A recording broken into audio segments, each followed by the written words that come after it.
கர்த்தருடைய பரிசுத்த உன்னத திருநாமத்துக்கு மகிமை உண்டாகட்டும். இந்த வேதபாட கூட்டத்துக்கு வந்திருக்கிற உங்கள் ஒவ்வொருவரையும் என் தேவன் ஆசீர்வதிப்பார், நிச்சயமாய் ஆசீர்வதிப்பார்.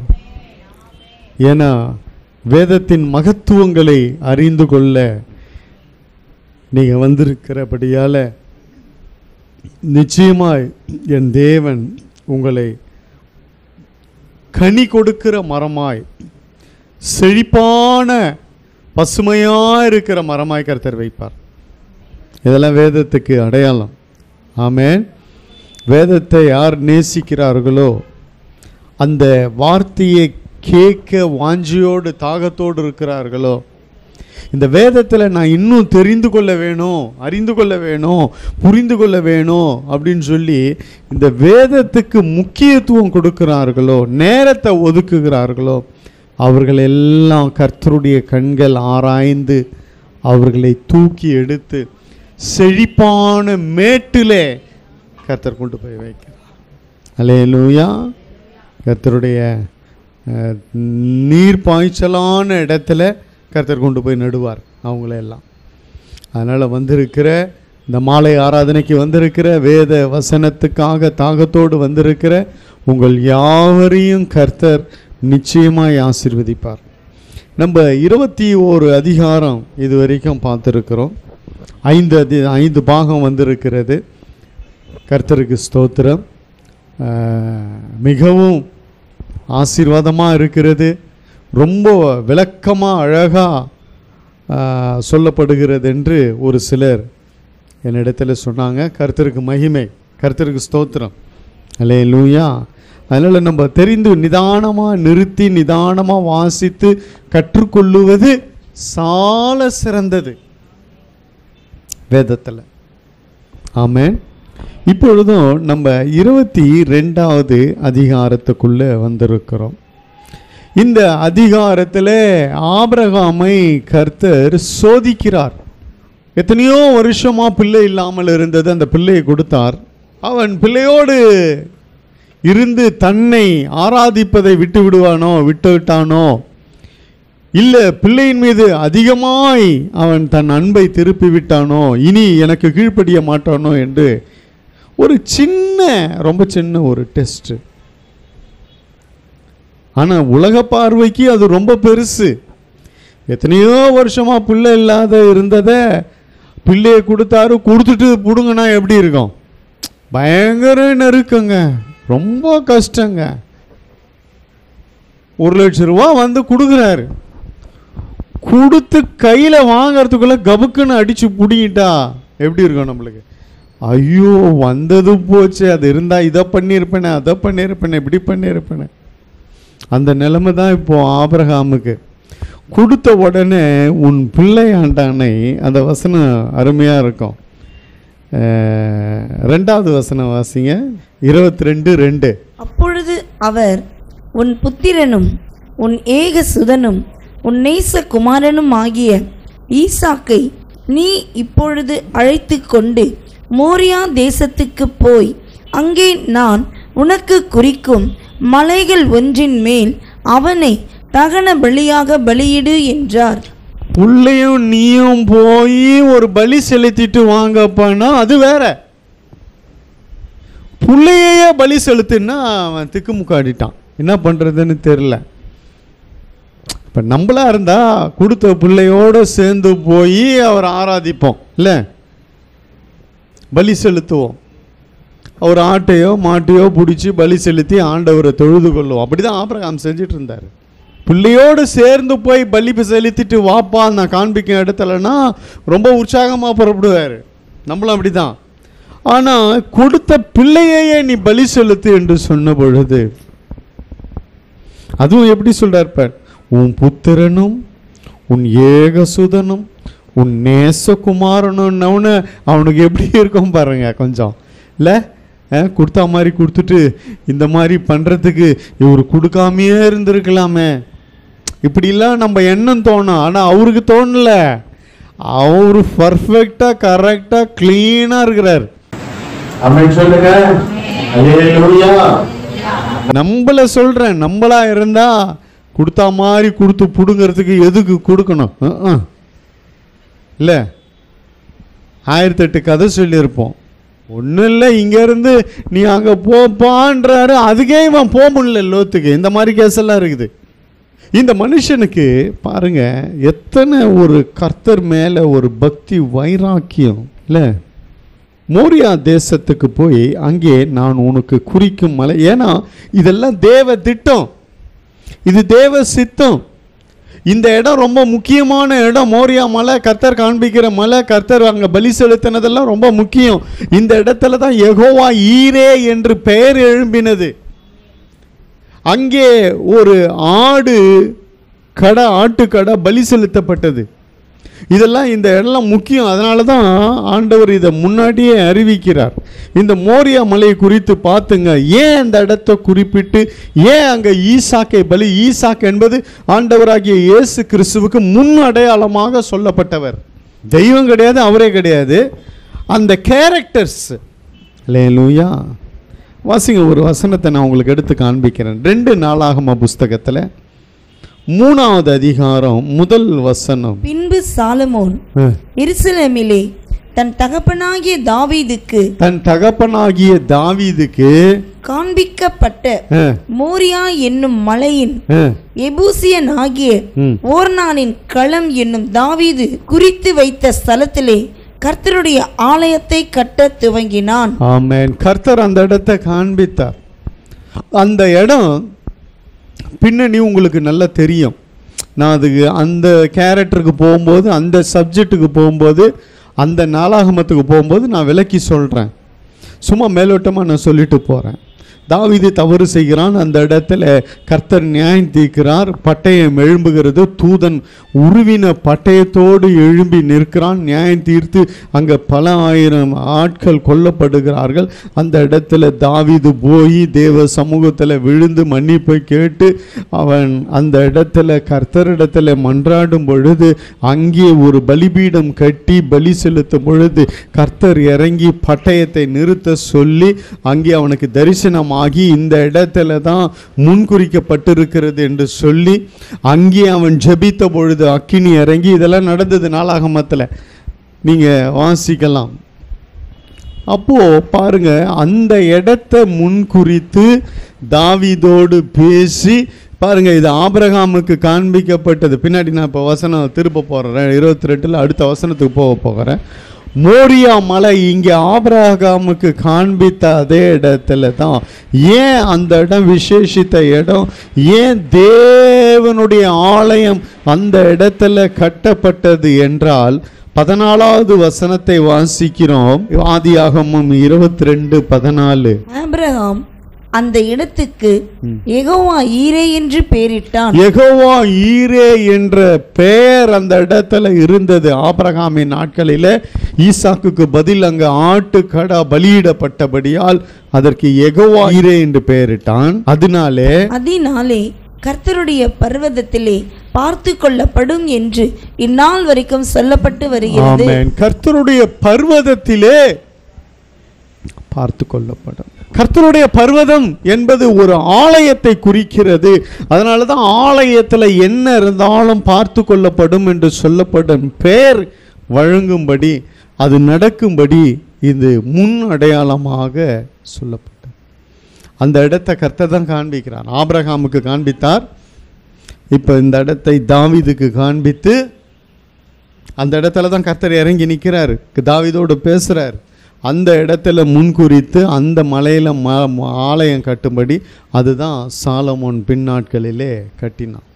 பொன்னும் வெள்ளியுமாய் வைத்து மிகப்பெரிய ஒரு ஆலயத்தை, பிரம்மாண்டமான ஒரு ஆலயத்தை கட்டுகிறார். சரி, அது இருக்கட்டும். நான் உங்களுக்கு காரியத்தை தெரியப்படுத்தணுன்றதுக்காக சொன்னேன். கவனிங்க, ஆபிரகாம் விசுவாசமாய், அவனுக்குள்ள நம்பிக்கையாய், அப்படியே பலி செலுத்தினாலும் பரவாயில்ல, கர்த்தர் தானே கேட்டார் அப்படி என்று சொல்லி பிள்ளையை அழைத்து கொண்டு போகிறார். விசுவாசமாய் தன்னோடு வருகிறவர்களோடு சொல்லுகிறார், திரும்பி வருவோம். அந்த வசனம் வாசிங்க, 22:5. அப்பொழுது ஆபிரகாம் தன் வேலைக்காரரை நோக்கி, நீங்கள் கழுதையை நிறுத்தி இங்கே காத்திருங்கள், நானும் பிள்ளையாண்டானும் அவ்விடம் மட்டும் போய், பலி செலுத்துகிற அந்த இடம் மட்டும் போய் தொழுது கொண்டு உங்களிடத்துக்கு திரும்பி வருவோம் என்றான். அவ்விடம் மட்டும் போய் தொழுது கொண்டு உங்களிடத்துக்கு திரும்பி வருவோம் என்றான். அல்லேலூயா. அப்போ பாருங்க எவ்வளவு ஒரு அவனுக்கு நிச்சயம். அங்கே ஏதோ ஒரு காரியம் நடக்க போகிறது. கர்த்தர் தான் கொடுத்தாரு. ஏன்னா கர்த்தர் சொல்லிட்டாரு, உன் சந்ததி வானத்து நட்சத்திரங்களை போல இருக்கும், கடற்கரை மணலத்தனையா இருக்கும், தூளை எண்ணத்தக்கவன் யார் அப்படின்னு பயங்கர வாக்குத்தத்தெல்லாம் கொடுத்துட்டு இவர் எடுப்பாரா? கேட்கிறாரு. நம்ம போவோம்.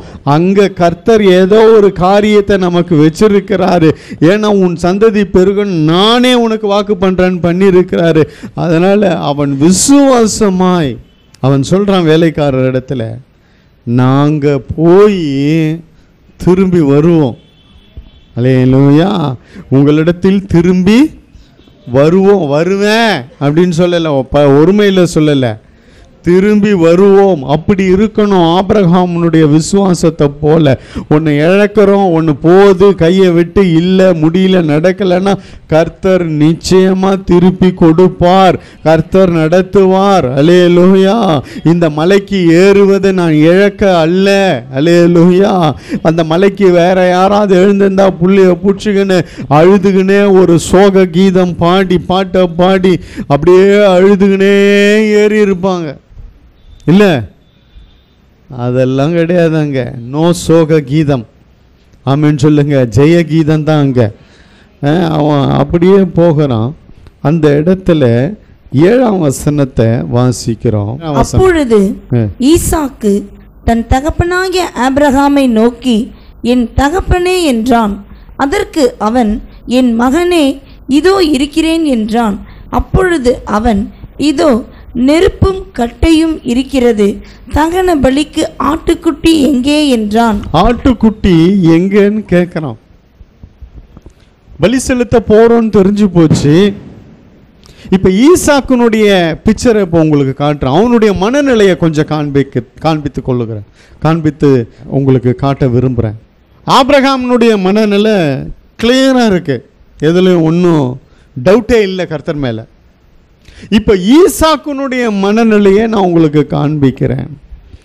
இப்போ பலிச பெரிய பையன் சின்ன குழந்தையா இருந்தால் ஏமாற்றி கட்டி தூக்கின்னு போயிடலாம். கண்ணை கட்டி ஏதோ ஒன்று சொல்லி பொய் சொல்லி அப்படிப்பா இப்படி. இந்த காலத்து பிள்ளைங்க அது கூட கிடையாது. நீ யூண்டு குழந்தைய நீ ஒன்றும் பண்ண முடியல, அழுது புரண்டு சாதிச்சிடுது. பசங்கள்லாம் இன்னைக்கு ரொம்ப கூர்மையாக இருக்கிறாங்க. பாருங்க, இவர் கேட்குறாரு, எல்லாம் இருக்குப்பா, ரைட்டு, பலிக்கு தானே போகிறோம், தகன பலி இட போகிறோமே, வெட்டி சந்தா வெட்டி பலி செலுத்த போகிறோமே, எல்லாம் இருக்குப்பா, ஆனால் பலி கொண்டான ஆட்டுக்குட்டி எங்கே? ஈசாக்கினுடைய மனநிலையை கொஞ்சம் பாருங்க, அடுத்த வசனங்களில் வரப்போகிறது. ஆண்டவர் இயேசுவுக்கு முன்னடையாளமாக அடிக்கப்படும்படி ஆட்டுக்குட்டியை போல போனார், சத்தமிடாமல் இருந்தார். அவர் வாயிலிருந்து சத்தம் புறப்படலை. அல்லேலூயா. அவர் அடிக்கப்படுகிற ஆட்டுக்குட்டியை போல அழைத்து கொண்டு போகப்பட்டார் ஒவ்வொரு இடத்திலும். அல்லேலூயா. அந்த சிலுவையை குறித்து முன்னடையாளமாக வாயே திறக்கலைங்க. எனக்கு ஏன் இப்படி பண்ணுறீங்க, நான் என்ன பண்ணேன்னு சொல்லி கேட்கல. அடிக்கிறவங்களுக்கு தன் முதுகை காண்பித்தார், தன் சரீரத்தை ஒப்பு கொடுத்தார், காரி உமிழப்பட்டது எல்லாத்துக்கும் மௌனமாக இருந்தார். இது தேவன் நடத்துகிறார், முடிவு மகிமையாக இருக்கும் என்று அவருக்கு தெரியும். அதே தான் ஈசாக்கு ஆண்டவராகிய இயேசு கிறிஸ்துவின் முன் அடையாளம் என்று சொன்னேனே, அந்த சுபாவத்தை பாருங்க, அந்த குணாதிசயங்களை பாருங்க, அதில் சொல்கிறேன். அல்லேலூயா. பாருங்க, இங்கே இவர் ஆட்டுக்குட்டி எங்கே என்று கேட்கிறார். அதுக்கு ஆபிரகாமுடைய பதில் கவனிங்க. அதற்கு ஆபிரகாம் 8வது வசனத்தை வாசிப்போம். ஆபிரகாம், என் மகனே, தேவன் தமக்கு தகன பலிக்கான ஆட்டுக்குட்டியை பார்த்து கொள்வார் என்றான். அப்புறம் இருவரும் கூடி போய், அதுக்கப்புறம் அடுத்த வசனத்துலலாம் ஈசாக்கு வாயை திறக்கல. சொன்னது தகப்பன் வார்த்தையை அப்படியே நம்பினாங்க, அப்படியே நம்பினாங்க. அதே தான் ஆண்டவராகிய இயேசு கிறிஸ்து பூமியில் வாழ்ந்த நாட்களில் பரம தகப்பன் என்ன சொன்னாரோ அதை அப்படியே நிறைவேற்றி போனார்னு யோவானில் நிறைய இடத்துல வாசிக்கிறோம். அதற்கு ஆபிரகாம் தேவன் தமக்கு தகன பலிக்கான ஆட்டுக்குட்டியை அவர் பார்த்து பாருப்பா, நீ அதை பற்றி கவலைப்படாத சொன்னவர் தன் தகப்பன். அல்லேலூயா. வேற யாரோ இல்லை. அவனுடைய விசுவாசத்தை பாருங்க. ஆபிரகாமனுடைய விசுவாசம் ஒரு பக்கம் இப்படி இருக்குன்னா, இவனுடைய விசுவாசம் அதை விட பயங்கரமாக இருக்கு.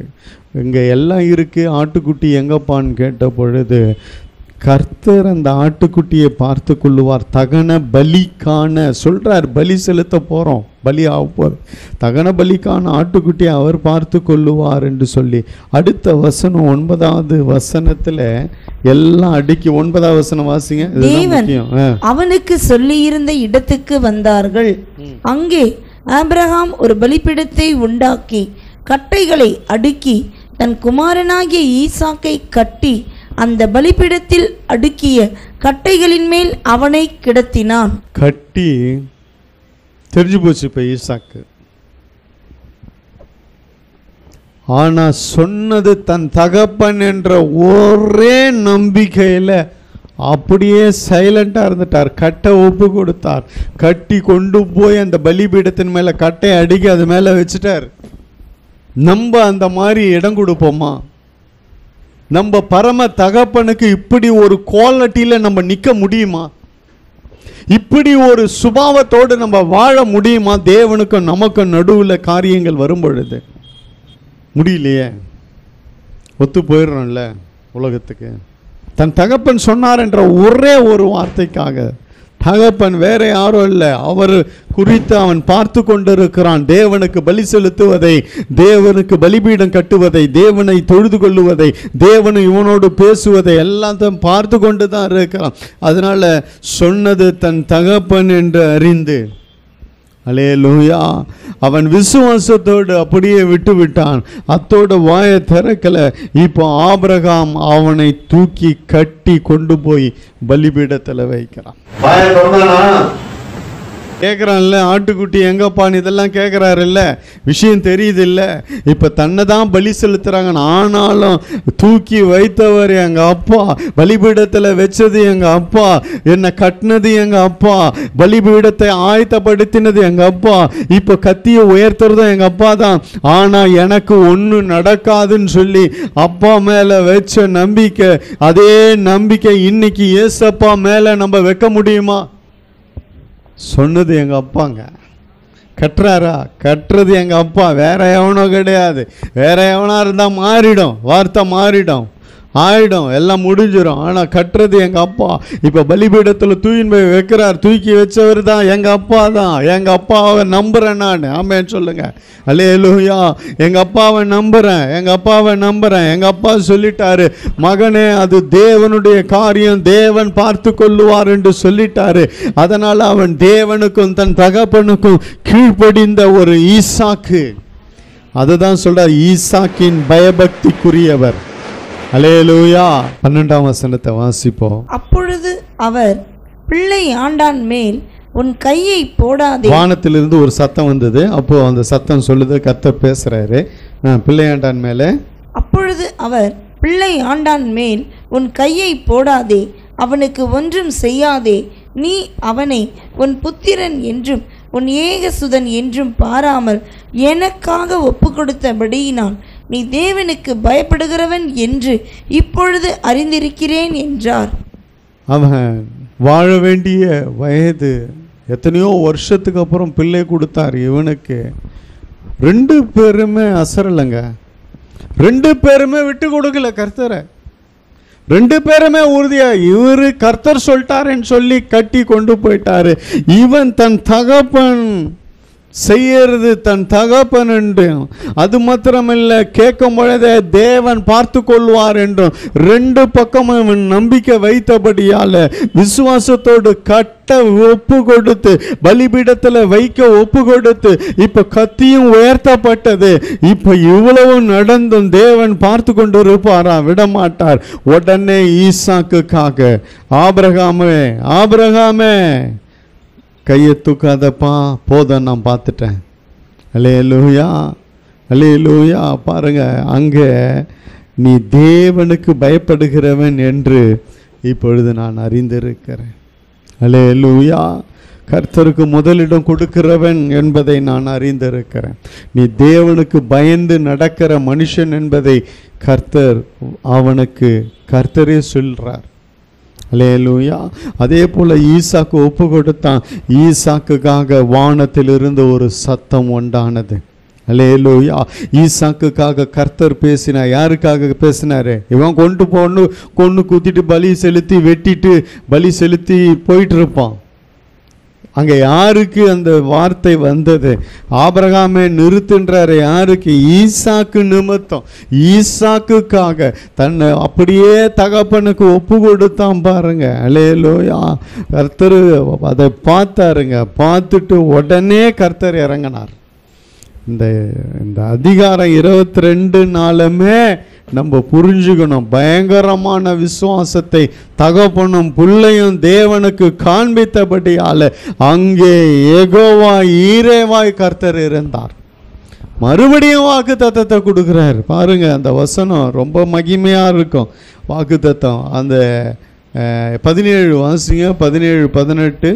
நான் உன்னை ஆசீர்வதிக்கவே ஆசீர்வதித்து உன் சந்ததியை வானத்து நட்சத்திரங்களைப் போலவும் கடற்கரை மணலைப் போலவும் பெருகவே பெருக பண்ணுவேன் என்றும், உன் சந்ததியார் தங்கள் சத்துருக்களின் வாசல்களை சுதந்தரித்துக் கொள்வார்கள் என்றும், நீ என் சொல்லுக்கு கீழ்ப்படிந்தபடியினால் சந்ததிக்குள் பூமியில் உள்ள சகல ஜாதிகளும் ஆசீர்வதிக்கப்படும் என்றும் என் பேரில் ஆணையிட்டேன் என்று கர்த்தர் சொல்லுகிறார். வேற யார் பேர் மேலே ஆணைப்படல, அவரே ஆணையிட்டு கொடுக்கிறார்.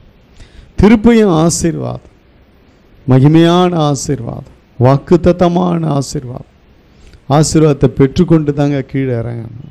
நம்ம ஒரு சின்ன காரியத்தை கர்த்தருக்காக விடுறதுக்கு என்ன போராட்டம், குடும்பத்தில் போராட்டம், பிள்ளைங்க மத்தியில் போராட்டம், பெற்ற எதையுமே விட முடியலையே. கர்த்தருக்காக எதையும் தியாகமாக செய்ய முடியலையே. ஒரு சின்ன காரியத்தையும் செய்ய முடியலையே. ஆனால் இங்கே எவ்வளோ பெரிய காரியம், கர்த்தருக்காக தன் மகனையே இழக்க முன் வந்துட்டானே. மகனும் தன் ஜீவன் பாராம அப்பா பார்த்துக்குவாரு, அப்பா அப்படி விடமாட்டாரு, கைவிட மாட்டார் என்று சொல்லி கட்டினவர் எங்க அப்பா, என்னை தூக்கி வச்சவர் எங்க அப்பா, வெட்டுறது எங்க அப்பா தான், ஆனாலும் கர்த்தர் இருக்கிறார், எங்க அப்பா அப்படி பண்ண மாட்டார் என்ற ஒரு நம்பிக்கையில் அவன் ஒப்பு கொடுத்தானே.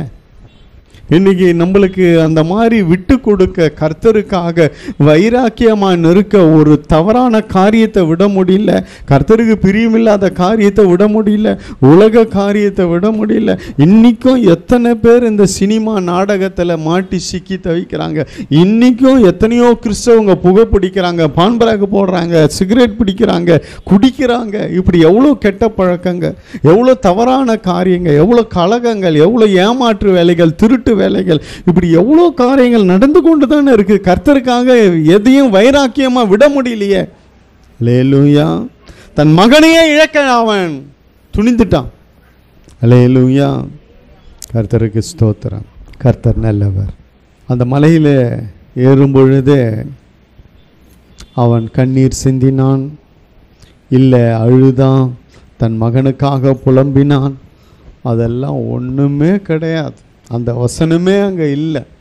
பேசுகிறாங்க, ஜென்ரலாக இதுவாக பேசுகிறாங்க. 2 பேர் அப்பா புள்ள அங்கே அழுல. வேறு யாராக இருந்தால் அப்படியே மலை மேலே கூட்டிகிட்டு போகும்போதே ஓன்னு அழுது அமகலம் பண்ணி, அதுலேயே பையன் பாம்பான், என்னடா நம்மளை ஏதோ பண்ண போகிறோம், ஒரே ஓட்டம் ஓடுவான். இல்லையா, புள்ள அப்பாவை கட்டி மேலே வச்சுட்டு இருப்பான். யோ, என்னைய வெட்ட வர, என்னைய பலி செலுத்த வர, நீ போயா, நீ வாழ்ந்துட்ட, எல்லாம் முடிச்சிட்ட கிழமை, நான் வாழ வேண்டிய வயசு, என்ன போய் வெட்ட வரான் பார். 4 பேர் நியாயம் கேளுங்க பண்ணுவான். கூப்பாடு போட்டு 4 பேரை கூப்பிட்டுட்டு இருப்பான். இந்த காலத்து பிள்ளைங்க அதை செய்யும். அந்த மாதிரி இருக்குதுங்க பிள்ளைங்க. கொம்பு எடுத்து நம்ம வீட்டாண்ட நாங்கள் பழைய வீடு இருந்தாங்க, அந்த இடத்துல அவங்க அப்பா கொம்பு எடுத்துன்னு வர்றாரு. ஓன்னவன் நின்ட்டான். அவங்க அப்பா அடிக்க வந்தாரா அப்படின்னு நம்ம அவங்க அப்பா கொம்பை கீழே போட்டார். என்ன அர்த்தம்? ஏய் கிட்ட வந்த உன்னை அவ்வளோதான், கொம்பை பிடிக்காம அடிச்சுட்டு இருப்பான் பொழுகுது. அந்த ஆள் பார்த்துட்டு அப்படியே கொம்பு போட்டு போயிட்டான். இந்த காலத்தில் என்ன பண்ணுறது, பிள்ளைங்க அந்த மாதிரி இருக்கு. ஈசாக்கு போல புள்ள இருந்தால் பெற்றவங்களுக்கு நல்லது, சந்தோஷம் இல்லை. கீழ்ப்படிஞ்சு அப்பா பேச்ச கேட்டு நடந்தா அது பின்னாடி ஆசீர்வாதம், பிள்ளைங்களுக்கு தான் ஆசீர்வாதம். ஆமென் சொல்லுங்க. இங்கே இருக்கிற வாலிப பிள்ளைங்கள்லாம் நல்லா கவனிச்சிங்க. தேப்பா இங்கேப்பா உனக்கு தான் சேர்த்து சொல்கிறேன். கீழ்ப்படி, உங்கள் வீட்டுக்கு பெற்றவங்களுக்கு கீழ்ப்படிங்க, சொன்னதை கேளுங்க. உங்கள் அப்பா அம்மா உங்களுக்கு நல்லதுக்கு தான் செய்வாங்க எது செஞ்சாலும், ஆனால் கேட்கறதில்ல. 2 பேருமே ஆண்டவருக்கு பக்தி வைராக்கியத்தை காண்பித்தான். அல்லேலூயா. அந்த மலையின் மேலே கர்த்தர் கேட்குறாரு, சொல்கிறாரு அப்படின்னா நம்ம இழக்க இல்லைங்க, ஆசீர்வதிக்கப்படும். மேலும் மேலும் உன்னை உயர்த்த தான் கர்த்தர் அந்த பாதையில் நடத்துகிறார். அல்லேலூயா. ஏதாவது நம்ம இழக்கிறோம், போயிடுச்சுன்னா அதை குறித்து கவலைப்படாதீங்க. அதை விட பல மடங்கு பல ஆயிரம் ஆசீர்வாதம் வரப்போகிறது. அல்லேலூயா, அல்லேலூயா. அதை பலிபீடத்தில் வச்சுட்டு அது பலியாயிடுச்சு, அது போயிடுச்சு, இல்லை இழப்பு ஏதோ ஒன்று நடக்குதுன்னா அதை குறித்து கலங்காதீங்க. கர்த்தருடைய பிள்ளைங்களை கர்த்தர் ஆசீர்வதிப்பார், வாக்கு தத்தம் பண்ணியிருக்கிறார். ஆமென் சொல்லுங்க. வாக்கு தத்தத்தோடு கர்த்தருடைய உடன்படிக்கையின் ஆசீர்வாதத்தோடு மலையை விட்டு இறங்குறான். மலையில் பலி செலுத்த போனவன் இப்போ மலையை விட்டு வரான், பெரிய ஆசீர்வாதத்தோடு வருகிறான். அல்லேலூயா. கர்த்தருடைய பரிசுத்த நாமத்துக்கு மகிமை உண்டாகட்டும். அது மட்டுமல்ல, இந்த அதிகாரத்தில் தான் மிக முக்கியமான ஒரு சம்பவம் நடந்தது. ஆனால் கொஞ்சம்தான் நமக்கு வேதம் காண்பிக்கிறது. இதனுடைய ஆராய்ச்சியாளர்கள் எழுதின ஒரு சில காரியங்கள் வெவ்வேறு விதமாக எழுதுகிறாங்க. ஆனாலும் நிறைய அந்த ஆர்த்தர்ஸ் எழுதின காரியம் அதை குறித்து நான் சொல்லுகிறேன், கொஞ்சம் கவனிங்க என்னோட. அதை உன்னிப்பாக வாசித்து கவனிச்சாதான் புரியும், இல்லைன்னா புரியாது. ஆபிரகாம் அவன் விசுவாச தகப்பன். அவனுக்கு விசுவாச நீதியாக எண்ணப்பட்டது ரொம்ப அளவு கடந்த ஆண்டவர் மேலே ஒரு விசுவாசம். ஆனால் சாராள் அந்த மாதிரி கிடையாது. சாராள் அவ்வளவு ஒன்றும் விசுவாசத்தில் நிற்கலை. வேதம் கிளீனாக தெளிவாக சொல்லுது. ஏன்னா இவர் பிள்ளையை அழைத்து பெயர்சபாலிருந்து அழைத்து கொண்டு போகிறாருன்னொடனே பயங்கர போராட்டம் நடந்திருக்கும். கொடுத்த ஒரே பிள்ளைய போய் வாயில் போட்டுக்க போறிய ஐயா, முழுங்க போறிய ஐயா, இப்படி கொலை பண்ண போறிய ஐயா, அவனை வெட்ட போறிய ஐயா, அவனை பலி செலுத்த போறிய ஐயா, என்னென்ன வார்த்தை சொல்லிச்சோ தெரியல. பயங்கர எதிர்ப்பை காண்பித்திருக்கும்னு நினைக்கிறேன். ஏன்னா உலக பிரகாரமான சிந்தனை, உலக பிரகாரமாக கர்த்தர் கொடுத்தார், கர்த்தர் தூயின் போயிட்டார், இந்த மாதிரி பலி செலுத்துறார், இந்த ஆளும் பலி செலுத்த போறாரு பாருங்க, கர்த்தர் சொன்னார்ட்டு பிள்ளையை போய் கொல்ல போறாருன்னு சொல்லி உலக பிரகாரமாக தன் பிள்ளையின் மேலே பாசம் வச்சு எதிர்த்திருக்கலாம்னு நினைக்கிறேன். அது வேதத்தில் போடலை. ஆனால் ஒரு வசனத்தை மாத்திரம் நான் காண்பிக்கிறேன். 19வது வசனத்தை வாசிங்க. ஆபிரகாம் தன் வேலைக்காரர் இடத்துக்கு திரும்பி வந்தான். அவர்கள் எழுந்து புறப்பட்டு ஏகமாய் பெயர்செபாவுக்கு போனார்கள். ஆபிரகாம் பெயர்செபாவிலே குடியிருந்தான். ஆபிரகாம் கொஞ்சம் என்னோட இருங்க, இந்த வசனத்தை நான் சொல்ல அடுத்து வர வசனம்லாம் நீங்கள் கண்டினியூ பண்ணாதான் உங்களுக்கு புரியும் இதனுடைய விளக்கம், இல்லைன்னா புரியாது. ஆபிரகாம் பெயர்செபாலே இருந்துட்டான். ஆபிரகாம் கவனிங்க, ஏற்கனவே அங்கே தான் இருக்கிறாங்க. அங்கேருந்து தான் பிள்ளையை கொண்டு போகிறான். கர்த்தர் பேசி மோரியா மலைக்கு கொண்டு போவான். அங்கே நான் காண்பிக்கிற இடத்துல அங்கே எல்லாம் ஆயத்தப்படுத்தி வச்சுட்டார். ஒரு ஆடை ஆயத்தப்படுத்திட்டாரு. அவர் காண்பித்த மலை, அதை பின்னாட்கள் அதில் ஒரு ஆலயம் வரணும். அது யெகோவா ஈரே தேவன் பார்த்து கொள்ளுகிற இடம். ரெண்டாவது இவங்க இன்னும் பக்தி விருத்தி அடையணும், இன்னும் இந்த மலையில் வச்சு இவங்களை ஆசீர்வதிக்கணும். இப்படி பல திட்டங்கள். கர்த்தருடைய காரியம். கர்த்தருடைய காரியத்தை ஆழத்தை அறிகிறவன் யார்? யாருக்கும் தெரியாது. நம்ம நினச்சிப்போம் போயிடுச்சே, அது ஆயிடுச்சே, இது ஆயிடுச்சேன்னு நினச்சிப்போம். ஆனால் கர்த்தர் அதில் பெரிய திட்டமும் நோக்கமும் சித்தமும் வைத்திருக்கிறார். அல்லேலூயா. கர்த்தருடைய பரிசுத்த நாமத்துக்கு மகிமை உண்டாகட்டும். பாருங்க, இந்த இடத்துல அவன் பெயர்செபால குடியிருந்தான். அங்கிருந்து தான் கொண்டு போ. பிள்ளையை கொண்டு வந்த உடனே மறுபடியும் எங்கே ஏதாவது பிள்ளையை பண்ணிட போகிறாரோன்னு சொல்லி ஆபிரகாம் இடத்துலேருந்து பிள்ளையை தூக்கிட்டு போயிட்டான். அதுக்கு நான் ஆதாரம் சொல்கிறேன், கவனிங்க. அதோட அதுக்கப்புறம் சாப்டர் க்ளோஸு.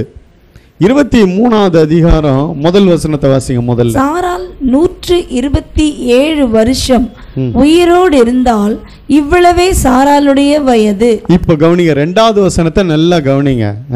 கானான் தேசத்தில் உள்ள எபிரோன் என்னும் கீரியாத் அர்பாவிலே சாராள் மரித்தாள். எங்க மரித்தா? கீரியாத் அர்பாவிலே. கீரியாத் அர்பாவிலே எபிரோன் என்னும் கானான் தேசத்தில் இருக்கிற எபிரோன் என்னும் ஊர்ல சாராள் மரித்தாள். ஆனா இவர் எங்க இருந்தாரு? பெயர்செபாவிலேயே தங்கி இருந்தார், குடியிருந்தார். அங்கேயே குடியிருந்தான். பல வருஷமா அங்கதான் இருக்கிறான். இப்பவும் அங்கேயே தான் இருக்கிறான். ஆனா இந்த ஒரு காரியத்து நிமித்தம் இவள் தன் மகனை சேர்த்து கொண்டு நேரா கானான் தேசத்தில் இருக்கிற எபிரோன் பட்டணத்தில் இருக்கிற கீரியாத் அர்பாவிலே சாராள் அங்க மரித்தாள். அப்பொழுது ஆபிரகாம் வந்து எங்க இருந்து? பெயர்செபால இருந்து வந்து சாராளுக்காக புலம்பி அழுதான். மறுபடியும் 2வது வசனத்தை முழுசா வாசிங்க. கானான் தேசத்தில் உள்ள எபிரோன் என்னும் கீரியாத் அர்பாவிலே சாராள் மரித்தாள். அப்பொழுது ஆபிரகாம் வந்து சாராளுக்காக புலம்பி அழுதான். சாராளுக்காக புலம்பி. இதுல தான் குடும்பத்துல நிறைய போராட்டம். கவனிங்க, இந்த மனுஷன் தேவனுடைய தீர்க்கதரிசி, கர்த்தரோடு இருக்கிறவர், கர்த்தர் அழைத்து இருக்கிறார். கர்த்தர் வேறு பிரித்து கொண்டு வந்தார். தன் இனம் ஜாதி மக்கள் எல்லாம் விட்டுட்டு இவனை வெளியே கொண்டு வந்துட்டார். ஆபிரகாமை ஒருவனாய் அழைத்து ஆசீர்வதித்தார். இவ்வளவு சாராளுக்கு தெரியும். கர்த்தர் மகனை கொடுத்தார், வாக்குத்தத்தம் பண்ணார். அவனுக்கு ஈசாக்கை கொடுத்தார். வாக்குத்தத்தம் பண்ணப்பட்ட மகன் அவன், சுதந்திரவாளி. இவ்வளவும் இருக்கு. இப்போ கர்த்தர் தான் கொடுத்திருக்கிறார். அடுத்த பாகத்தில் இப்போ கர்த்தர் பலி செலுத்துன்றாரு. இந்த மனுஷன் உடனே அதை கீழ்ப்படிந்தான். நீ சொல்லுக்கு கீழ்ப்படிந்தபடியால் சொல்லி ஆசீர்வதிக்கிறார். நீ தேவனுக்கு பயப்படுகிறவன் என்பதை இப்பொழுது நான் அறிந்திருக்கிறேன் என்று சொல்லி ஆசீர்வதிக்கிறார்.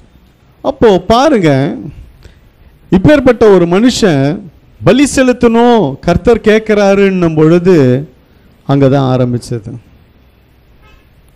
இந்த சாராளும் ஆபிரகாம் மரிக்கும் பொழுது 175 வயசு. இவ மரிக்கும் பொழுது என்ன வயசு? 127. 127. காரணம் கவனிங்க, ஆயுசு குறைய காரணம். 2வது, தன் கணவனுக்கு கீழ்ப்படியாமல், கர்த்தருடைய வார்த்தையை நம்பாமல், விசுவாசிக்காமல், கர்த்தர் ஒன்று கொடுத்தாருன்னா அதையே அதன் மேலே அப்படியே அதிலேயே லயிச்சு போயிடக்கூடாது. டப்புன்னு பிடிங்கிட்டு வரத கொடுத்ததை பார்க்கக்கூடாது, கொடுத்தவரை தான் பார்க்கணும். ஆமென் சொல்லுங்க. அல்லேலூயா. இன்னைக்கு நிறைய ஜனங்க மிஸ் ஆக காரணம் என்ன? பின்வாங்க காரணம் என்ன? ஆசீர்வாதத்தை இழக்க காரணம் என்ன? வாக்குத்தத்தம் பண்ணதையே இழக்க காரணம் என்னவென்றால், கர்த்தர் கொஞ்சம் ஆசீர்வதிக்கிறாரு, கொஞ்சம் கொடுக்குறாரு, கொஞ்சம் உயர்த்துறாருன்னா அது பின்னாடியே போயிடக்கூடாது. அதில் இருந்துட்டு சர்ச்சை ஐக்கியத்தை விட்டுறக்கூடாது. உன்னை பெரிய டாப்பில் கொண்டு போகிறாரு, ஞாயிற்றுக்கிழமை ஒரு பெரிய பார்ட்டி, பெரிய பெரிய ஆட்கள்லாம் வராங்க, அந்த அளவுக்கு உனக்கு எல்லாம் கொண்டு போயிட்டாரு. அப்போ ஞாயிற்றுக்கிழமை நீ என்ன சொல்லணும்? இல்லை, என்னால் வர முடியாது, எனக்கு இந்த உயர்வை தந்ததே அவர் தான், நான் ஆராதனையில் தான் இருப்பேன்னு சொல்லி வந்தால் அதுதான் கர்த்தருக்கு நிற்கிறது. அல்லேலூயா. கர்த்தர் கொஞ்சம் ஆசீர்வாதம் கொடுக்குறாரு, பணத்தை கொடுக்குறாரு, பணத்தை பொருளை பொண்ணை எல்லாம் கொடுக்குறாருன்னா நம்ம அதுலேயே இருந்துடக்கூடாது. அதை பார்த்துக்கணும், அதுக்கு பின்னாடி போயிடக்கூடாது. அதை எடுத்துடுவார் கர்த்தர், கேட்பார். அல்லேலூயா. அதை விட்டுட்டு ஆபிரகாம் அப்படிதான் இருந்தான். அதை குறித்து கர்த்தர் கொடுத்ததை குறித்து பார்க்கல. கர்த்தர் வாக்குத்தத்தம் பண்ணார், அதனால நிறைவேற்றுவார்ன்ற நம்பிக்கை அவனுக்குள்ள இருந்தது. சந்ததி பெரிய ஆசீர்வாதமாக இருக்குன்னாரு, அதெல்லாம் நம்பிட்டான் கர்த்தர். அதனால இப்போ கேட்குறாரு, அதை குறித்து அவனுக்கு கவலை இல்லை. கொடுத்ததை பார்க்கல, கொடுத்தவரை பார்த்தான். அல்லேலூயா. ஆனால் சாராள் அப்படி அல்ல. சாராள் தன் மகனை இழக்க விரும்பாம, தேவன் சொல்லிய வார்த்தையை நம்பாமல், விசுவாசிக்காமல், கர்த்தருடைய வார்த்தைக்கு கீழ்ப்படியாமல், அதான் இங்கே தான் ஆர்வம் சொல்லி, நீ என் சொல்லுக்கு கீழ்ப்படிஞ்சப்பா. உன் பொண்டாட்டி அப்படி கிடையாது, பிள்ளைய தீக்குன்னு போயிடுச்சு. இவரும் விட்டுட்டார். விட்டுட்டு வேற வழி இல்லை, என்ன பண்ணுறது? இந்த காலத்தில் தானே நடக்குது இல்லை? பிரச்சனைனா பிள்ளையை தூக்கின்னு அம்மா வீட்டுக்கு ஓடிடுறது நடக்குதா இல்லையா? இன்னியும் இதே தான் நடக்குது. பிள்ளையை தூக்கி நீ போகிறது, நீ போ, என் பிள்ளைய ஏன் தூக்கின்னு போகிற? பிள்ளையும் தூக்கி அப்போ தானே வருவான் இவன். பிள்ளைய வச்சு ஆட்டம் காட்டுறது, இதெல்லாம் நிறைய நடக்குது. சரி, நம்மளுக்கு அதெல்லாம் வேணாம், பைபிளுக்கு போயிடுவோம். அது போனால் எதுக்கு? அது உலகத்து காரியம். ஏன்னா அதுக்கு நிறைய விட்னஸ் இருக்குதுக்கு. ஒரு 2-3 வசனத்தை தான் நான் எடுத்தேன், கவனிங்க. ஆதியாகமம் 21:33-22 வசங்க. ஆபிரகாம் பெயர்செபாவிலே ஒரு தோப்பை உண்டாக்கி சதா காலமுள்ள தேவனாகிய கர்த்தருடைய நாமத்தை அவ்விடத்தில் தொழுது கொண்டான். ஏன்னா அவன் பெயர்செபாவில இருந்ததுக்கு நான் சொல்றேன் அடையாளம். இவ கீரியாத் அர்பாவில் போயிட்டான். அதனால இப்போ கூட பாருங்க, இன்னொரு வசனமும் ஆதாரத்துக்கு சொல்றேன். அவளும் ஈசாக்கும் இருந்ததுக்கு 24வது அதிகாரம் 67 வாசகம். இதெல்லாம் நான் பின்னாடி வருவேன். அப்பொழுது ஈசாக்கு ரெபெக்காளை தன் தாய் சாராளுடைய கூடாரத்துக்கு அழைத்து கொண்டு போய் அவளை தனக்கு மனைவியாக்கி கொண்டு அவளை நேசித்தான். ஈசாக்கு தன் தாய்க்காக கொண்டிருந்த துக்கம் நீங்கி ஆறுதல் அடைந்தான். ஆமென், அல்லேலூயா. அவ மரித்த பின்பு தான் ஈசாக்குனுடைய திருமணத்தை குறித்து ஆபிரகாம் நடவடிக்கை எடுக்கிறார். பையனுக்கு ஒரு கல்யாணம். ஏன்னா அது வரைக்கும் ஒன்றும் பண்ண முடியல, இவளுடைய கண்ட்ரோலில் வச்சுருந்தான். பையனை கூட்டு போயிட்டாங்க, இவளுடைய கண்ட்ரோலில் இருக்குது. அதுக்கப்புறமா தான் 23 சாராள் பெயர்செபாவிலே இவன் இருந்துட்டான். இந்த அம்மா அங்கே போயிட்டாங்க, மறிச்சிட்டாங்க. இப்போ இவர் போய் அடக்கம் பண்ணுறார். அடக்கம் பண்ணுறதுக்கு அங்கே ஒரு இடத்த ஆபிரகாம் ஏத்தின் புத்திரர் கையில் ஒரு சொந்த நிலம், கல்லறை. அந்த காலத்துலலாம் அவங்களுக்கு ஒரு கல்லறை குகை இருந்தது. ஒரு பெரிய குகை மாதிரி இருக்கும், பெரிய இடம், மலை. அங்கே தான் அவங்க பரம்பரையாக புதைப்பாங்க. அப்பா புள்ள, பிள்ளைக்கு புள்ள, பிள்ளைக்கு புள்ள, பிள்ளைக்கு புள்ள, பரம்பரையாக அது கல்லறை இருக்கும். ஆண்டவருக்கு வெட்டப்பட்ட புது கல்லறையில் வச்சாங்க கொண்டு போய். அல்லேலூயா. அது மத்தேயுல வரும்போது நான் சொல்லுவேன். அவங்களுக்கு பழைய ஏற்பாட்டின் காலத்துலலாம் இது சரித்திரமாக இருந்தது. அவங்களுக்கு கல்லறை குகைன்னு ஒன்று தனியாக வச்சுருப்பாங்க. மரித்த உடனே எந்த ஊரில் இருந்தாலும் சரி, யாக்கோபு எகிப்தில் மரித்தார், எங்கே எத்தனை பேர் போச்சாங்க? இங்கே தான் வந்தாங்க. எங்கே? ஏத்தின் புத்திரர் இடத்துல வாங்கின இதே இடத்துல தான் ஆபிரகாம் புதைத்த, ஈசாக்கு புதைத்த இடத்துல யாக்கோபை கொண்டு வந்து புதைத்தார்கள். வசனம் இருக்கும், நான் வரும், பின்னாடி வருவேன். அவங்களுக்குன்ட்டு தனியாக ஒரு கல்லறை குகையை வச்சுருந்தாங்க. அந்த இடத்துல அவர் தன் குடும்பத்துக்கென்று, ஏன்னா அவர் சந்ததியை, அவருடைய ஜனங்கள் எல்லாம் விட்டுட்டு தான் இவர் வெளியே வந்தார். கர்த்தர் அழிச்சார்னு வந்துட்டார், எல்லாத்தையும் விட்டு வந்துட்டார். நான் இப்போவும் சொல்கிறேன், கர்த்தர் அழைச்சா நம்ம வந்துட்டா அதை விட பெரிய ஆசீர்வாதம் வேறு ஒன்றுமே இல்லை. நிறைய பேர் யோசிப்பாங்க, நான் முழு நேரம் ஊழியத்து கூட சொல்கிறேனே, இல்லை விசுவாசத்துக்குள்ளே வரத்துக்கும் சொல்கிறேன், இல்லை ஒரு ஒரு ஒரு இதிலிருந்து ஆண்டவருக்குள்ளே வரணுன்றவங்களுக்கும் சொல்கிறேனே, ஆண்டவர் அழைச்சா உன்னை நிச்சயமாக வழி நடத்துவார், ஆசீர்வதிப்பார். அல்லேலூயா. அவன் எல்லாத்தையும் விட்டுட்டு ஆண்டவர் அழைச்சாரு, வந்துட்டான். ஆபிரகாமை தனி ஒருவனாய் அழைத்து அவனை ஆசீர்வதித்து கொண்டு பண்ணார். இரண்டாவது எத்தனையோ வாக்குத்தத்த வசனங்களை உங்களுக்கு சொன்ன ஆபரகாம் ஆசீர்வதித்தவர், செல்வ சீமானான் இடமில்லாத மட்டும் ஆசீர்வதித்தார். எல்லாம் என்னன்னா அவன் அழைச்ச உடனே வந்தான். என்னோட அழைக்கும் பொழுது முழு நேர ஊழியத்துக்கு பகுதி நேர ஊழியத்தில் இருந்தேன் 2000 எல்லாம். என்னை முழு நேர ஊழியத்துக்கு அழைக்கும் பொழுது நான் எதை குறிச்சும் யோசிக்கல. எனக்கு அந்த எண்ணமே தாட்டே வரல. என் பிள்ளைங்கள சாப்பாடு வழி மற்ற காரியம்லாம் என்ன பண்ணுறது அதை குறிச்செல்லாம் கொஞ்சம் கூட நான் யோசிக்கல.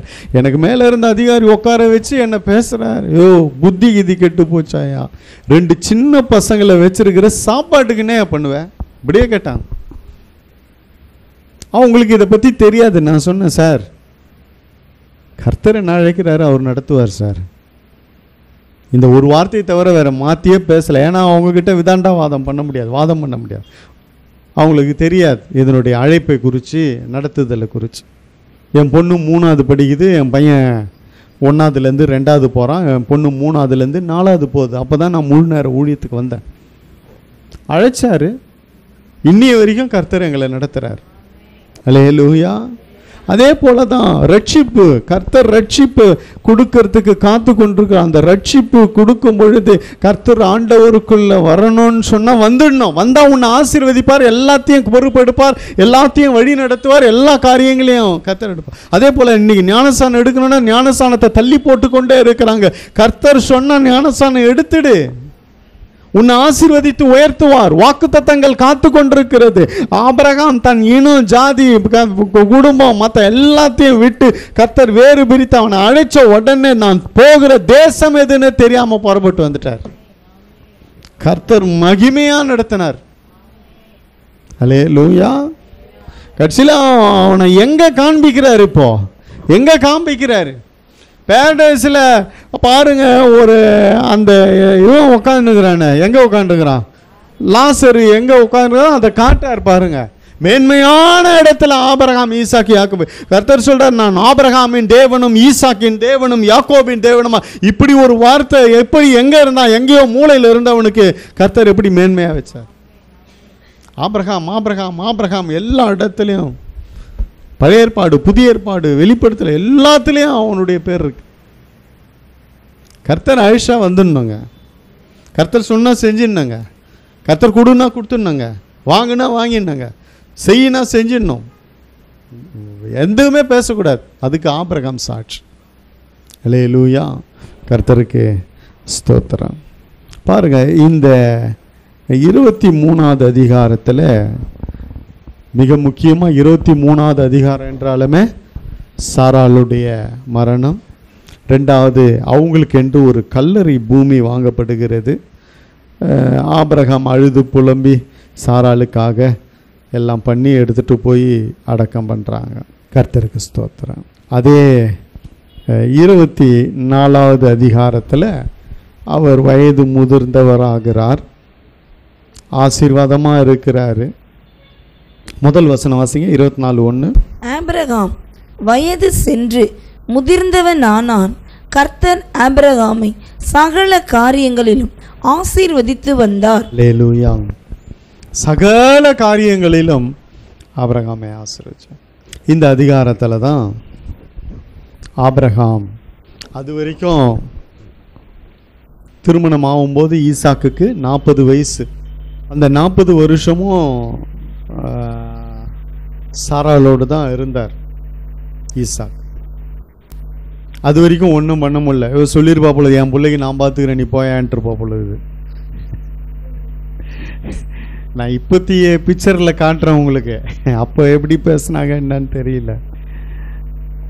வந்துட்டார், பிள்ளைய ஏற்கனவே தூக்கின்னு போனார். நல்ல வேலை ஏதோ எட்டுன்னு வந்து விட்ட, போயா திருப்பி புள்ள பக்கமே வரக்கூடாது, என் பக்கமே வரக்கூடாது, காலை வச்சே வெட்டே போடுவேன் சொல்லிட்டு. அதனால தான் அந்த பக்கமே போல போலக்குது. ஆபிரகாம் கீரியாத்தா இருப்பாங்க, எப்ரோனுக்கு பக்கமே போல, இங்கே இருந்துட்டார் பெயர் சபாலியா. எதுக்குடா பார்த்தாலும் வெளியே வானாப்பா, அது பொம்பளை வாயை திறந்தா லப்ப லப்பன்னு அடிச்சுங்க, அதுக்கிட்ட போய் யார் மாரடிக்கிறது, வானா விடு போட்டோம் பார்ப்போம் அப்படின்னு கரெக்டாக பார்த்து நின்று பாருங்கள். இன்னொரு காரியத்தையும் சொல்ல போகிறேன். ஏன்னா அவர் உயிரோடு இருந்த வரைக்கும் அவரை குறித்து எந்த ஒரு காரியமும் வரல. ஏன்னா 25வது அதிகாரத்தில் ஆபிரகாம் கேத்தூரால் என்னும் ஒரு பேர் கொண்ட ஸ்திரீயையும் விவாகம் பண்ணியிருந்தார். ஆபிரகாம் சாராள் உயிரோடு வரைக்கும் இந்த வார்த்தையில் சாராள் உயிரோடு இருக்கும்பொழுது ஒரே ஒரு காரியம் என்ன, ஆகார். அதுக்கப்புறம் கர்த்தர் கொஞ்சம் சரி பண்ணோன்னு இவரும் சரியாயிட்டார், அந்த அம்மாவும் சரியாயிடுச்சு. அப்படியே போயிட்டு இருந்திருக்குன்னு நினைக்கிறேன். ஏன்னா சாராள் இருக்கிற வரைக்கும் இந்த வார்த்தை வரல. சாராள் மரித்து ஈசாக்குக்கு கல்யாணம் நடந்து அதுக்கப்புறம் தான் நடக்குது. அதுக்கு முன்னாடி நம்ம இந்த ஒரு அதிகாரத்தை மாத்திரம் பார்த்துட்டு நம்ம முடிச்சிடலாம், மீதி அடுத்த வாரம். 24வது அதிகாரத்தை எல்லாம் திருப்பி வைத்து கொள்ளுங்க. 24வது அதிகாரத்தில் இவர் சொல்கிறாரு, ஏன் இடத்துல போங்க, புறஜாதி இடத்துல போகாதீங்க, மற்ற இடத்துல போகாதீங்க. பல இடத்துல பல பெண்கள் இருக்கிறது, அந்த இடத்துக்கெல்லாம் போகாதீங்கன்னு சொல்லி.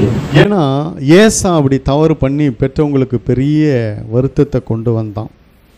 அதனால் இவர் பாருங்க, இவர் தன்னோடு இருக்கிற எலியேசர் என்னும் தன் வீட்டு விசாரணைக்காரனும் எல்லாவற்றுக்கும் அதிகாரியமாக இருக்கிற இவர் பரிசுத்த ஆவியானவருக்கு முன் அடையாளமாக அந்த குணாதிசயத்தை தான் சொல்கிறேன். அவர் தான் இவருன்னு சொல்லலை, அந்த நடக்கைகளை வைத்து சொல்லுகிறது. பரிசுத்த ஆவியானவருக்கு முன் அடையாளமாக செயல்பட்டவர். எப்படின்னா, ஈசாக்குக்கு ரெபெக்காலை ஆயத்தப்படுத்தி ரெபெக்காலை குறித்து எல்லாத்தையும், அது ஈசாக்கை குறித்து எல்லாத்தையும் சொல்லி, என் எஜமான் அப்படி இப்படி இருப்பார் அப்படி இருப்பார் எல்லாத்தையும் சொல்லி வர வழியிலேயே ஆயத்தப்படுத்தி கொண்டு வந்து அந்த மணவாளன் ஈசாக்கோடு மணவாட்டியாகிய ரெபெக்காலை கொண்டு வந்து சேர்த்தவர். அவருடைய திருப்பணி அதுதான். பரிசுத்த ஆவியானவருடைய இன்றைய திருப்பணி என்னன்னா, நம்மளை ஈசாக்காகிய ஆண்டவர் இயேசு கிறிஸ்துவுக்கு ஏற்ற மணவாட்டியாய் நம்மளை ஆயத்தப்படுத்தி வர வழியிலேயே பாதை, வாழ்க்கை என்னும் பாதையில் அவர் அங்கேருந்து ஊர்லேருந்து வராரு இல்லைங்க, அந்த வழியிலேயே எல்லாம் சொல்லி. அப்போது ஏன்னா இதெல்லாம் நான் சொல்லுவேன், அங்கே வரங்கும்போதே அவர் யாருங்க, இவர் தான் எஜமான ஈசாக்குன்னு டக்குன்னு இறங்கி முக்காடிட்டு கொண்டு அவன் போகிறான். உடனே அவன் அழைத்து கொண்டு போகிறான். ஏன்னா எல்லாத்தையும் சொல்லிட்டார் இவர். அதே தான் இன்றைக்கும் எல்லாவற்றையும் ஆண்டவரை குறித்து நமக்கு சொல்லி ஆயத்தப்படுத்தி மணவாளனுக்கு ஏற்ற மணவாட்டியாய் ஆயத்தப்படுத்தி நம்மை மணவாளன் இயேசுவோடு கொண்டு வந்து சேர்க்கிறவர் இந்த பரிசுத்த ஆவியானவர். அதே தாங்க எலியேசர். அதனால தான் அவரை முன்னடையாளமாக சொல்லப்பட்டோம். அந்த எலியேசர் இடத்துல 7ஆம் வசனம் வாசிங்க. என்னை என் தகப்பனுடைய வீட்டிலும் என் இனத்தார் இருக்கிற தேசத்திலும் இருந்து அழைத்து வந்தவரும் உன் சந்ததிக்கு இந்த தேசத்தை தருவேன் என்று எனக்கு சொல்லி ஆணையிட்டவருமான வானத்துக்கு தேவனாகிய கர்த்தர், நீ அங்கே இருந்து என் குமாரனுக்கு ஒரு பெண்ணை கொண்டு வரும்படிக்கு நம்முடைய தூதனை உனக்கு முன்பாக அனுப்புவார். ஆமென். விசுவாசமா சொல்லி அனுப்புகிறார். அதே போல இவனும் போகிறான். இந்த அதிகாரத்தை குறித்து நான் சொல்லுகிறேன், இதெல்லாம் நீங்கள் வீட்டில் போய் வாசிக்கணும். அப்போது இவரும் வந்து, நான் இங்கேருந்து அந்த ஊருக்கு போகிறேன் ஆண்டவரே, அங்கே போனவொடனே எனக்கு தண்ணீர் கொடுத்து என் ஒட்டகத்துக்கும் தண்ணீர் கொடுக்கிறது யார் என்று எனக்கு காண்பீங்க, அப்படி கொடுக்கிறவர்கள் தான் என் எஜமானனுக்கு மனைவியாக இருப்பார்கள் என்று நான் தீர்மானிக்கிறேன் என்று சொல்லி மனசுலேயே ஒரு நிர்ணயம் பண்ணின்னு போகிறார். அதே போல அங்கே நடக்கிறது. அல்லேலூயா. 14வது வசனத்தில், நான் குடிக்க உன் குடத்தை சாய்க்க வேண்டும் என்று நான் சொல்லும்போது குடி என்றும் உன் ஒட்டகங்களும் குடிக்கும்படி வார்ப்பேன் என்றும் சொல்லும் பெண் எவளோ அவளே நீர் உம்முடைய ஊழியக்காரன் ஆகிய ஈசாக்குக்கு நியமித்தவளாய் இருக்கவும் என் எஜமானுக்கு அனுக்கிரகம் செய்தீர் என்று நான் அதனாலே அறியவும் செய்தருளும் என்றான். ஆமென். சொல்லி தேவனிடத்தில் வேண்டுகிறான். அதற்கு முன்பாகவே ஆபிரகாம் சொல்லிட்டாரு, உனக்கு முன்பாக ஒரு தூதனை கர்த்தர் அனுப்புவார், என் நிமித்தம் சகலத்தையும் அவர் செய்வார், என் மகனுக்கு அங்கிருந்து தான் ஒரு பெண் வர வேண்டும் என்று சொல்லி அனுப்புகிறார். அதே போல இந்த மனுஷனும் தன் மனதிலே நிர்ணயித்து கொண்டதை அப்படியே அது நடக்கும் பொழுது அவனுக்கு ஆச்சரியமா இருக்கிறது. அதான் அதுல வாசிக்கிறோம். 18 போயிடும். அதற்கு அவள், குடியும் என் ஆண்டவனே என்று சீக்கிரமாய் குடத்தை தன் கையில் இறக்கி கொண்டு அவனுக்கு குடிக்க கொடுத்தாள். 19 வாசிங்க. கொடுத்த பின் உம்முடைய ஒட்டகங்களும் குடித்து தீரும் மட்டும் அவைகளுக்கும் ஒன்று வார்ப்பேன் என்று சொல்லி எல்லாத்தையும் செய்யறான். நினைச்சது அங்கே நடக்கும்படி தேவன் இரக்கம் செய்கிறார். அங்கே சரியா லாபானுடைய மகளை, ஏன்னா முன் அதிகாரத்திலே ஆபிரகாமுக்கு அறிவிக்கப்பட்டு விடுகிறது, பெத்துவேலுக்கு பிள்ளைகள் பிறக்கிறாங்க, லாபானும் ரெபெக்காலும் பிறந்திருக்கிறாங்க அப்படின்னு சொல்லி சொன்ன உடனே இவன் அப்படியே இருக்கிறான், வெயிட் பண்ணுறான். நாட்கள் கடந்து போகிறது, வருஷங்கள் உருண்டோடுகிறது. இப்போ சூழ்நிலை அந்த மகனுக்கு திருமணம் பண்ண வேண்டும், தாயும் இல்லை என்று சொல்லி உடனே ஒரு தகப்பன் பொறுப்போடு அவனுக்கு ஒரு மணமகளை ஏற்படுத்த வேண்டும். ஏன்னா தாயை இருந்துட்டா அந்த துக்கம் தாங்க முடியாமல் இருக்கிறானேன்னு சொல்லி, அதான் அந்த வசனம் சொல்லுது பாருங்க, தன் தாயின் துக்கத்தை மறந்தான்ட்டு. அப்போது இவர் ஆயத்தப்படுத்தி எல்லாம் சொல்லி அனுப்பி, அதே மாதிரி அங்கே இந்த வேலைக்காரனும் போய் எலியேசரும் போய் என்ன நினைக்கிறாரோ அதை அங்கே அப்படியே கர்த்தர் நடத்துகிறார். அல்லேலூயா, கர்த்தருடைய பரிசுத்த நாமத்துக்கு மகிமை உண்டாகட்டும். அடுத்து அந்த 27 வாசிங்க. என் எஜமான் ஆகிய ஆபிரகாமின் தேவனாய் இருக்கிற கர்த்தருக்கு ஸ்தோத்திரம். அவர் தம்முடைய கிருபையையும் தம்முடைய உண்மையையும் என் எஜமானை விட்டு நீக்கவில்லை. நான் பிரயாணம் பண்ணி வருகையில் கர்த்தர் என் எஜமானுடைய சகோதரர் வீட்டுக்கு என்னை அழைத்து கொண்டு வந்தார் என்றான். சரியான இடத்துக்கு நேர் வழியாய் நடத்துகிறவர்.